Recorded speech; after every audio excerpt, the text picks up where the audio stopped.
Hey, this is Heather Martins, and I'm going to give you a beginner's lesson to Aweber and setting up your lists, and your getting your forms with your code, so you can provide the code to somebody else if they are installing it on your blog or capture page, or so you know how to do it yourself. So here we are. It's going to log into the account, and I've got some other stuff on here already, but just if yours is totally fresh and new, then you won't see a lot of all this other information. But so the first thing you're going to want to do is create and manage a list, because it's going to just give you a default one with a bunch of numbers on it. And you don't want that. You want to actually have organization. So create a list, and here's where you want to name it. And all members of Aweber, you can't have duplicate names. So you have to come up with something original. So let's say Heather Martin's blog, ILN blog. So woohoo, list name available. And you saw there too, it will give you a suggestion for names, or if you want, you just can put a number beside it or something, but it has to be something completely original. So here you can put the description. So Heather Martin's ILN blog. Then you know where it's coming from, and it helps with your organization when you're sending out messages to people. Then you know where they opted into your form. So here you want to have who it's from, so your name, or you can have a company name or whatever you're setting it up as, and an address. It doesn't allow you to have free email addresses, so like Gmail, Yahoo, AOL. So you're going to want to have an actual email address coming from your domain. And if you don't know how to do that, then I can get you a video. Just contact me and I can show you how to do that. I'll put the link in the description of this video as well. So, and then contact address, again, you have to have a physical address with a postal code. You can't have PO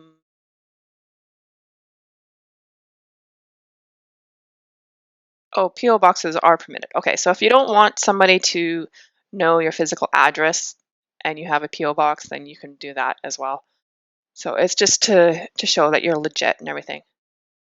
So notifications, you want to put this in here for when somebody opts in. So actually what I usually do here is I put the same name that I have my list of my blog, so I know what the list, where it's coming from when I get a notification. And then here you can put your Gmail. So you will get notified right to your main, whatever, Gmail or whatever your main email address that you use, if you don't always use the one from your website. So you save those settings. And here, next step, you want to put your company name if you have one, or I just put Heather Martins and your website URL. So heathermartins.com. I like clicking and pasting the URL. Then I know I don't screw it up.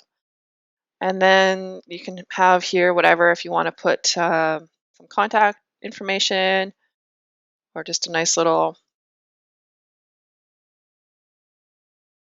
message. You can have your phone number, whatever. Okay, so we'll leave that out for now.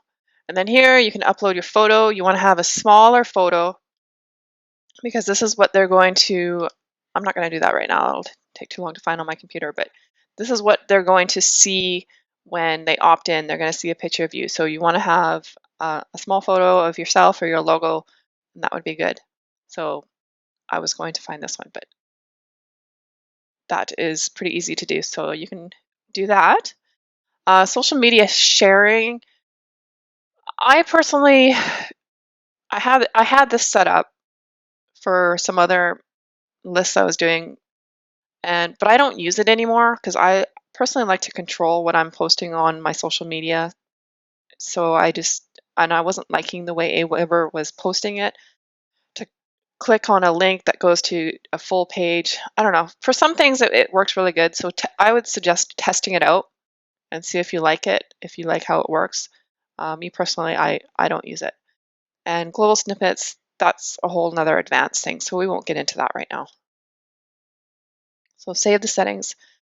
Now here is your confirmation. Okay, so you can use one of their default ones. This is where if you're familiar with subscribing to other email lists, you need to confirm that you want to receive these. So this is what they'll see. So confirm your subscription. So you can have it so it shows their first name, whatever first name they've entered in there, then that's what they will get when it's emailed to them. Or you can add your own here. So if you want to say um, email was just added to our list, please confirm. So that would be in the email title, but I'm not going to use that one. So here I would just leave it confirm, just a simple message.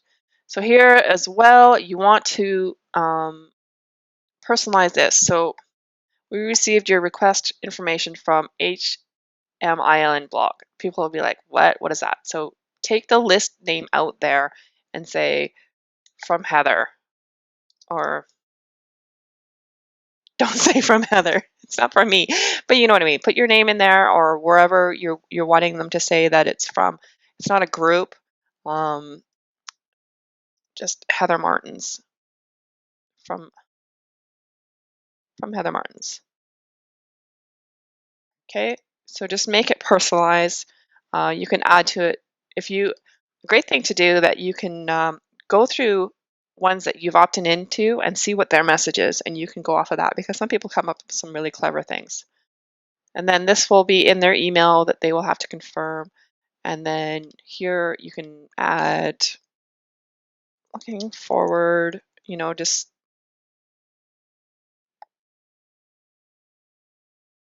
to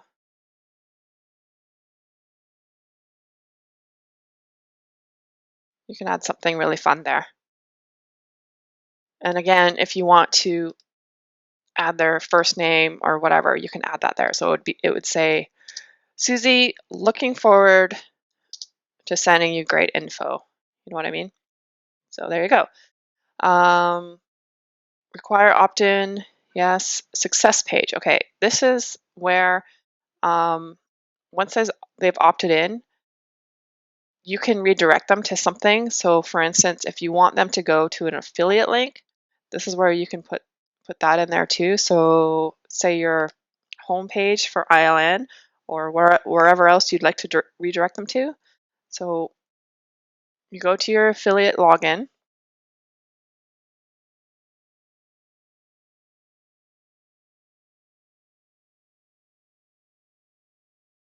And then you go to your links and homepage. That would be a good one to redirect them to. Or if you are capable, you can actually make on your blog, you can actually make a page, like a whole new page that would come to their blog, come to your blog, and it would say, thank you for confirming, welcome to my blog, which would be actually a really cool idea to do. So you can do that. So whatever, you can just put whatever link in there. So let's just say that I did that. So I have my blog link. So you save those settings, and there is your list. Okay, so that's your list. Now what you're going to want to do is your sign up form, and this is what you need for the banners on your your blog.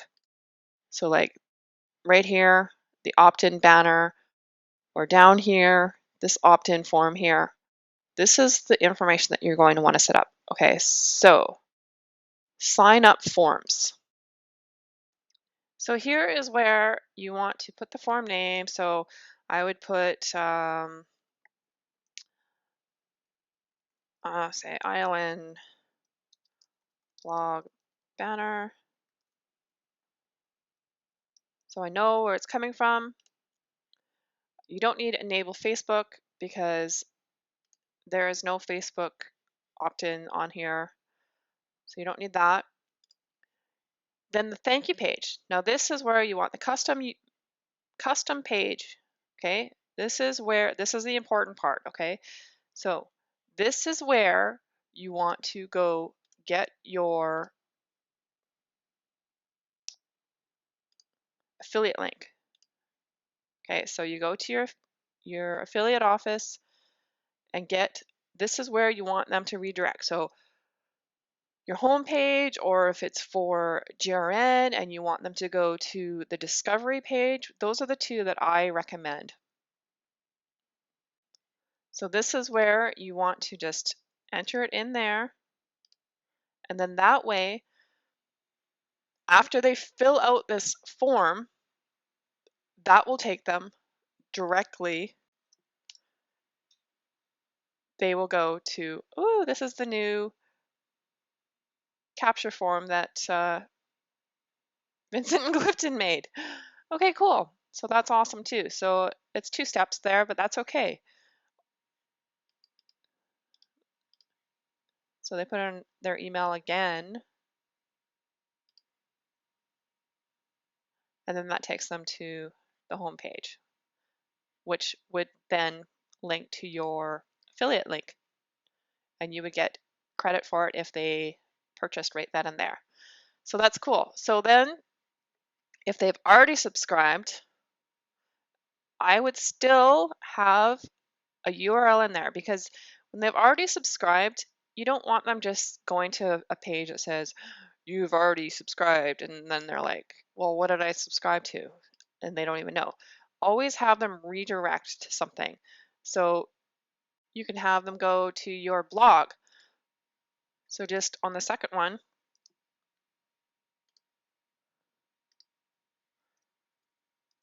maybe you want them to go on a page of your blog, so about me or something like that, or something that they're not already on. Just make sure that they're redirecting to something that they're not already on, so they don't just start clicking and think that it's not working. So then you save your form.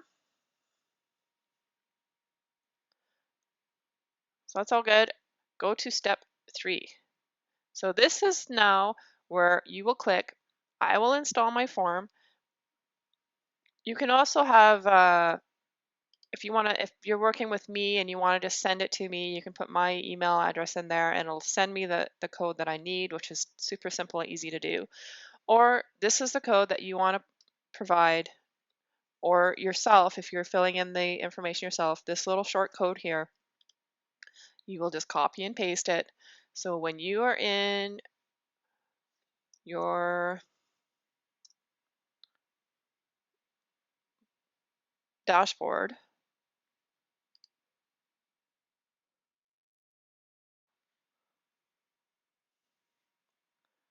and you're in your opt-in banner,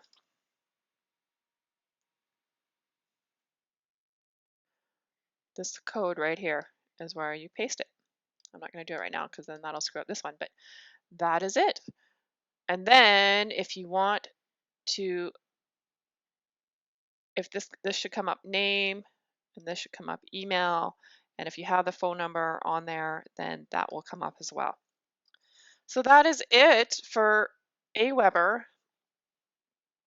as far as setting up your lists and your sign up forms.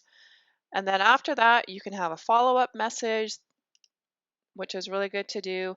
You can create a follow-up message so that when they have opted into your list, they get a nice welcome message email from you.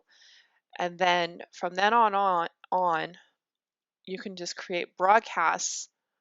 Follow-up messages are a series of ones that you can have set up to trickle out. So like once pre-made ones that you can send them out like every couple days or once a week or something like that.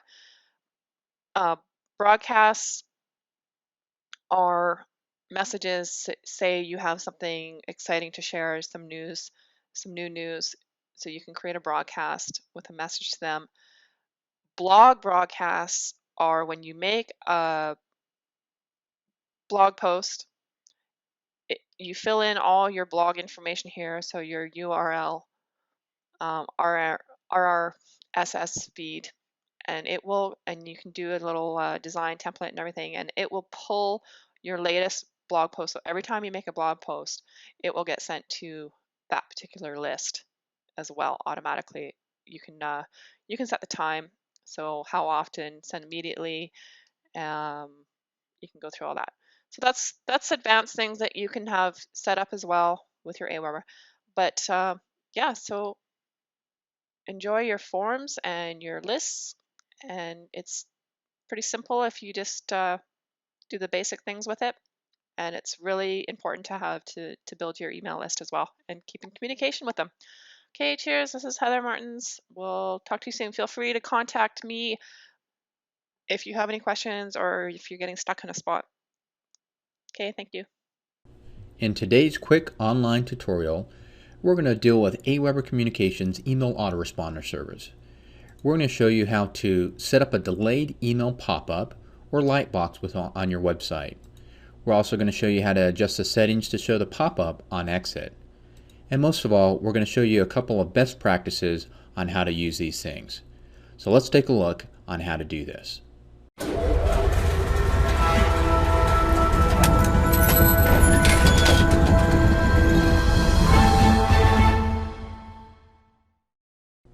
So here we are on the Aweber site, and I'm assuming you know how to log in by this point.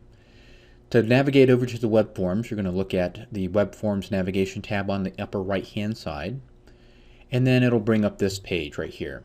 The first element is the design element, and this is where you're going to adjust the settings. Now, first of all, you need to select the template. If the templates aren't shown, go ahead and click the little down arrow on the right hand side and show templates. Now you go ahead and select whatever template you want, and it will pre-populate down towards the bottom. So you'll see a live preview of what it's going to look like.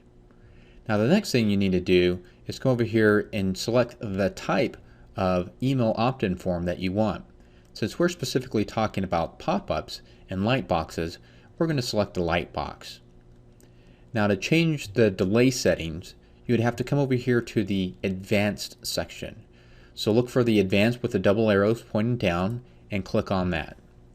They have a default setting which delays it 0 seconds, so it pops up immediately as somebody shows. They also have the default setting as always display. Now there's a couple things that you can do here. First of all, you can change the settings so they can fade in or fade out. I like to fade in. And then what I'll do is I'll display it once every day so as not to annoy the visitors that are coming to the site. Now for the delay in seconds, what I generally do is I go take a look at my analytics software and I see what the average time that a visitor stays on my website is. And then I'll set it for a few seconds before they leave.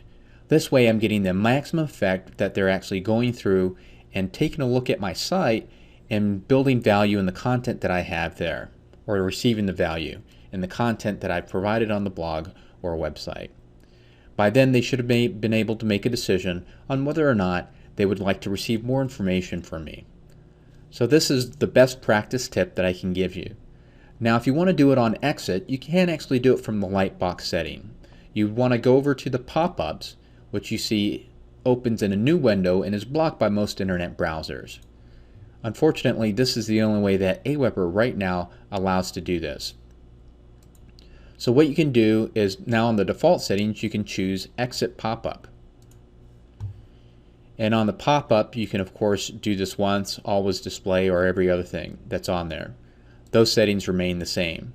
Now the exit pop-up is anytime somebody is going to be leaving your page or website. So what I normally do is I'll display once or always display. Now if you always display, that means they're going to do it for every single page that they navigate to on your blog or website. That can get a little old if you're trying to look at a lot of different content. Generally I just display it once a day or just once overall, depending on what the niche is and what I'm trying to accomplish. Now let's take a look and see some of these things in action.